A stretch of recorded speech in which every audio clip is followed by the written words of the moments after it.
नमस्कार दोस्तों, स्वागत है आप सभी का सृष्टि क्लासेस के ऑनलाइन प्लेटफॉर्म पर। आज इतिहास नहीं पढ़ेंगे, लेकिन इतिहास से जुड़ा हुआ एक बड़ा सा एक डाउट जो आपको रहता है, आपकी एक क्यूरियोसिटी, जो एक संशय आपको रहता है, उसको क्लियर करेंगे। अभी अभी पिछले कुछ दिनों पहले, पिछले महीने इनफैक्ट 15 अगस्त 1947 77वां इंडिपेंडेंस डे हमने बनाया। नरेंद्र मोदी ने, हमारे प्रधानमंत्री जी ने लाल किले की प्राचीर से देश को संबोधित किया, देश के सामने जो चुनौतियां हैं उन पे बात की, देश के आगे के प्लान के बारे में बात की, अपने कुछ पॉलिटिकल प्लान्स भी डिस्कस किए। मुद्दे की बात ये थी कि देश से रूबरू हुए। रूबरू होने के लिए उन्होंने चुना कौन सी जगह? लाल किला। क्या उन्होंने चुना? नहीं, ये एक परंपरा है। परंपराएं हैं अपने देश में, सिर्फ कानून नहीं होता, कुछ परंपराएं भी होती है जिनका सरकार पालन करती है। और उन्हीं परंपराओं में से एक परंपरा है कि लाल किले से स्वतंत्रता दिवस के दिन हमारे देश का प्रधानमंत्री इस देश के साथ रूबरू होगा, देश को संबोधित करेगा।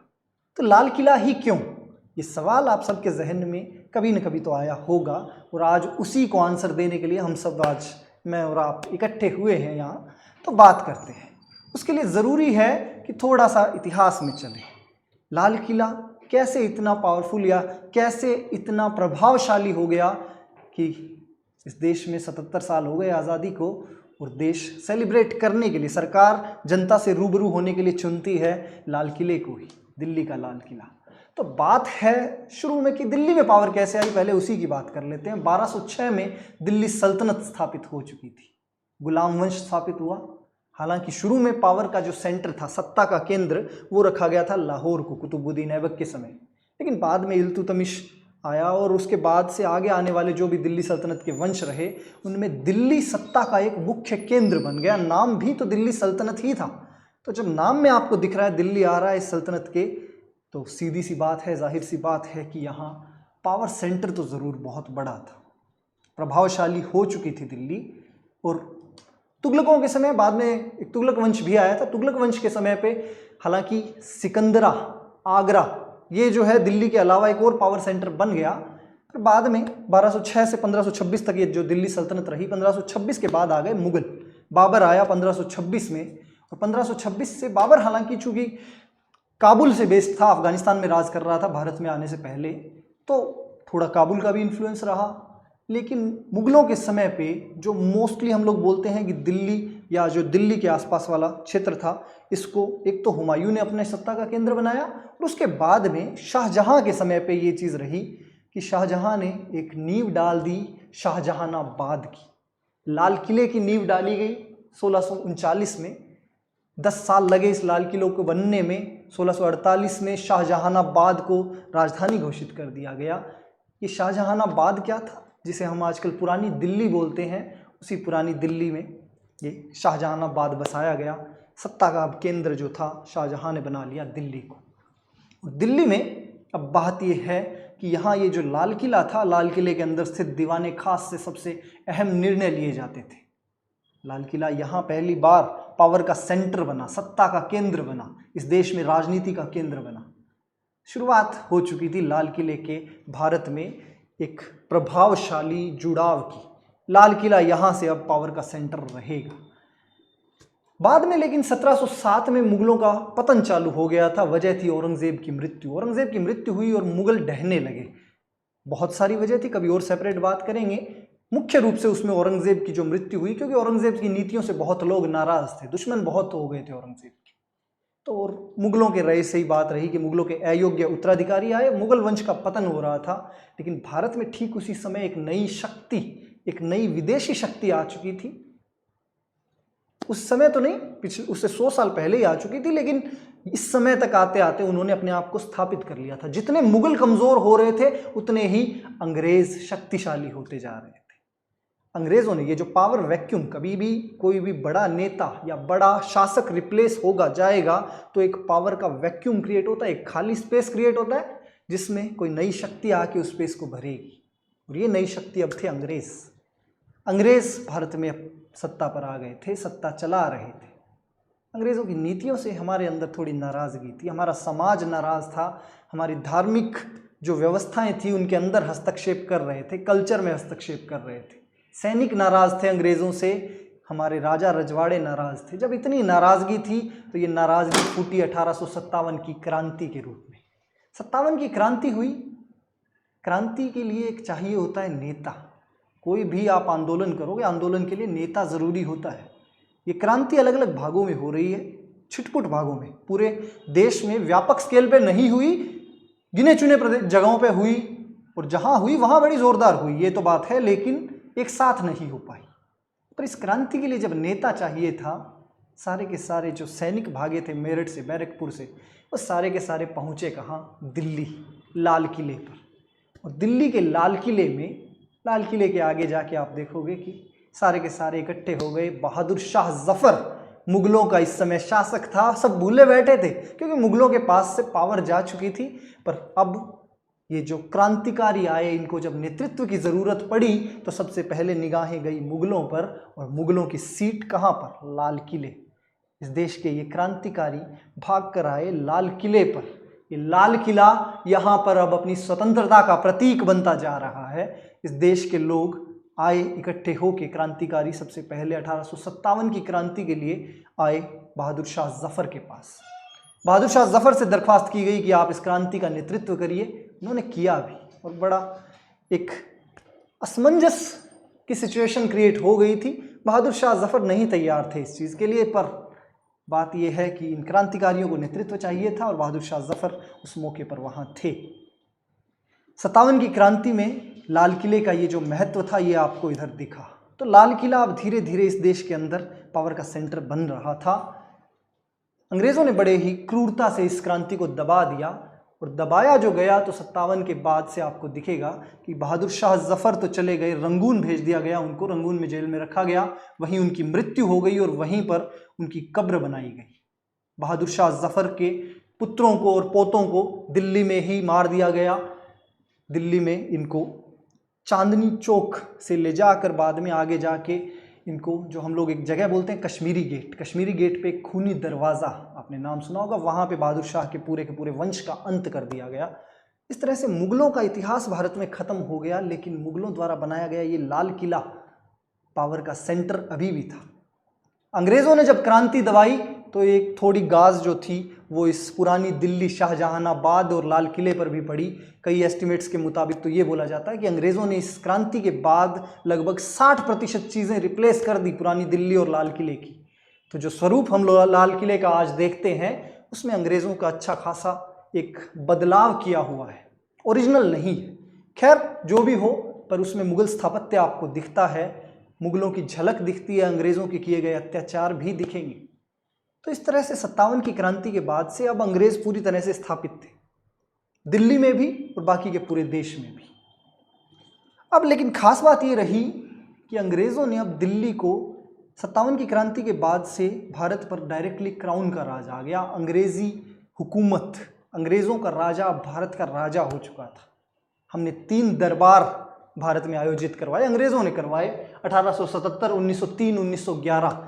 ये दिल्ली में लगे 3 दरबार। इन तीनों दरबारों का मतलब क्या था? इन दरबारों का अंग्रेज़ों के इस राज को भारत में सेलिब्रेट करना, और सेलिब्रेट अंग्रेज़ कर रहे थे इन दरबारों की। इनमें जिस शान शौकत से इन दरबारों पर खर्चा किया जा रहा था, उसकी बड़ी आलोचना भी की गई थी, ना सिर्फ भारत में बल्कि दुनिया के अंदर और भी देशों में।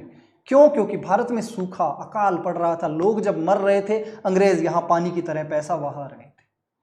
पावर का सेंटर दिल्ली है, अब दिख रहा होगा आपको। इससे पहले अंग्रेज़ जो थे अपने आप को बॉम्बे, मद्रास और बंगाल 3 जगहों पर केंद्रित कर रहे थे, लेकिन यहाँ अब एक नया सेंटर इन 3 दरबारों 57 की क्रांति के बाद से आपको दिख रहा है। 1877, 1903 और 1911, ये जो 3 दरबार लगाए गए, अंग्रेज़ सीधे सीधे एक मैसेज दे रहे थे कि भारत पर अब अंग्रेज़ी हुकूमत का राज है और दिल्ली हमारा आगे आने वाला सेंटर रहेगा। 1911 दिल्ली को राजधानी बना दिया गया। इससे पहले कलकत्ता राजधानी हुआ करती थी, और 1911 से अब भारत में अंग्रेज़ों की राजधानी हो गई दिल्ली, और दिल्ली ऑफिशियली अब पावर का सेंटर अंग्रेज़ों की तरफ से भी बन गया। मैंने आपको अभी तक जिस इतिहास के क्रम को आप देखते आए हैं, उसमें आपको दिखा दिल्ली सल्तनत थी, दिल्ली सत्ता का केंद्र। मुगलों के समय पे वापस दिल्ली सत्ता का एक अहम केंद्र था, और अब अंग्रेज़ों ने भी शुरू में कलकत्ता में बेस्ड रहे, लेकिन अब दिल्ली वापस केंद्र हो गया। तो खास बात यह है कि फिर ये लाल किला कैसे इतनी इंपॉर्टेंस में वापस आया जब अंग्रेजों ने इतना बर्बाद कर ही दिया था। लाल किले की एक इंपॉर्टेंट बात तो मैं पहले ही बता चुका हूँ कि 57 की क्रांति के समय पे सारे क्रांतिकारी दौड़ के गए थे भागकर बहादुर शाह जफर के पास लाल किले पर। वो एक सिग्निफिकेंट इंपॉर्टेंस रखता है हमारे लिए। 57 की इस क्रांति को सावरकर ने बोला था भारत का प्रथम स्वतंत्रता संग्राम, और वो था भी। यहाँ फिर एक खास बात और हुई। अब जब अंग्रेज अपने आप को दिल्ली के अंदर केंद्रित कर चुके थे, अपना प्रभाव बढ़ा चुके थे, लाल किला वापस न्यूज़ में आया 1943 में। INA, Indian national army, Azad Hind फौज, नेताजी सुभाष चंद्र बोस नेतृत्व कर रहे थे, सिंगापुर के रास्ते भारत में घुसने की कोशिश कर रहे थे। और तब जब रंगून गए वो, तो ऐसा बोला जाता है कि बहादुर शाह जफर की वो कब्र उन्होंने देखी, वहीं पर अपने सैनिकों के साथ एक मंत्रणा की, एक निश्चय किया कि लाल किले पर ही जाकर तिरंगा फहराएंगे भारत को जीतने के बाद, भारत को आज़ाद करवाने के बाद। तो ये एक प्रण लिया था, लेकिन सुभाष चंद्र बोस का ये सपना वो डायरेक्टली खुद तो पूरा नहीं कर पाए। पर बात ये थी कि कई बार नियति जो होती है वो अलग ही खेल दिखाती है। यहाँ भी वही हुआ। सुभाष चंद्र बोस खुद नहीं थे, लेकिन आईएनए का जो ट्रायल्स हुए, Indian national army, Azad Hind फौज के जो बड़े बड़े अधिकारी थे, मेरे पीछे आप देख सकते हो इनकी फोटोज, शाहनवाज, कैप्टन शाहनवाज थे, लेफ्टिनेंट ढिल्लो और कर्नल सहगल। इनके लिए इनका आर्मी ट्रायल जिनको बोलते हैं मार्शल कोर्ट्स में, वो कोर्ट लगाए गए थे लाल किले पर। लाल किले पर हमारे देश के इन 3 जाबाज सैनिक अधिकारियों के लिए ट्रायल्स लगाए गए थे। ट्रायल्स का मतलब है कि यहाँ इन पे मुकदमा चलाया गया था। अंग्रेज़ों ने भारत के विरुद्ध विद्रोह करने के लिए इन पर यह मुकदमा चलाया। अब बात ये थी कि लाल किला विद्रोह चल रहा है यहाँ पर। सब जो आईएनए का विद्रोह था, उस विद्रोह के बाद से उनको जजमेंट, उनके ऊपर जस्टिस देने के लिए अंग्रेज लेकर आ रहे हैं कहाँ, लाल किले पर। पीछे इससे पहले 57 की क्रांति के बाद बहादुर शाह जफर के पास लोग आए थे।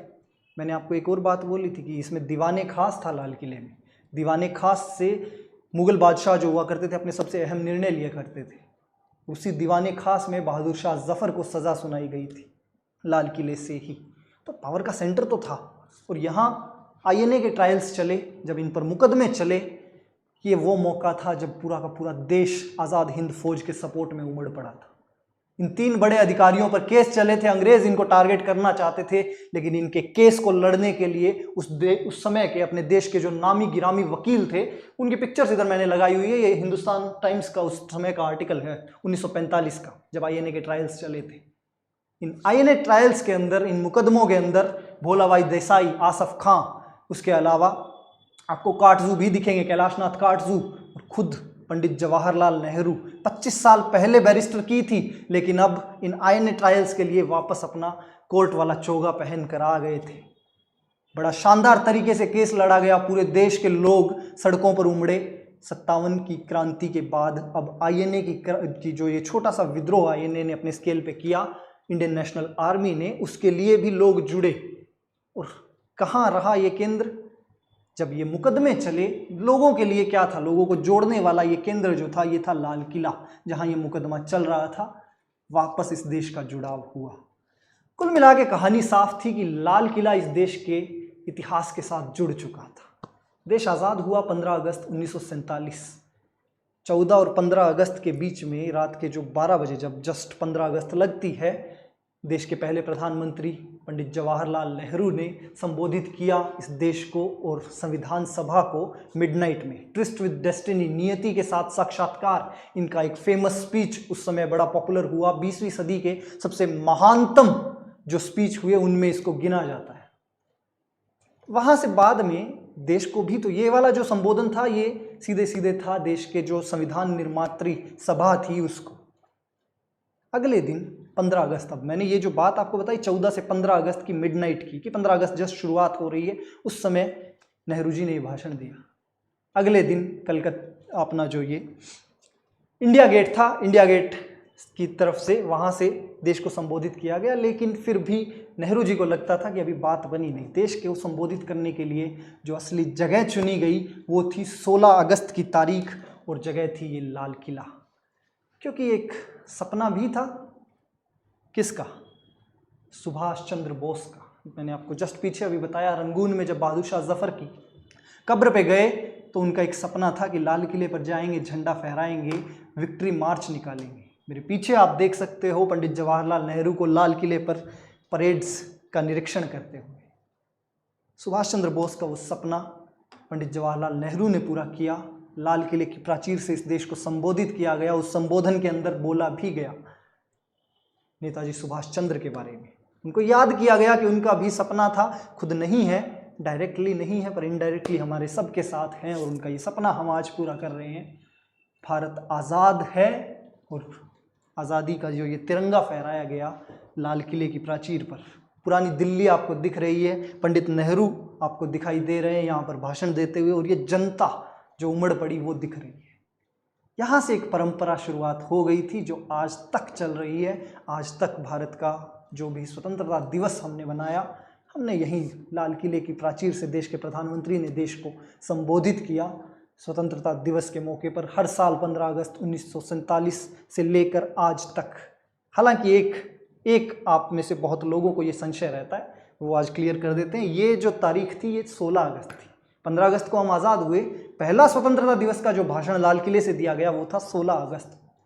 तो 16 अगस्त के दिन पंडित जवाहरलाल नेहरू आए, जनता से रूबरू हुए, और एक चल पड़ी परंपरा जिसको आज तक हम सेलिब्रेट करते हैं।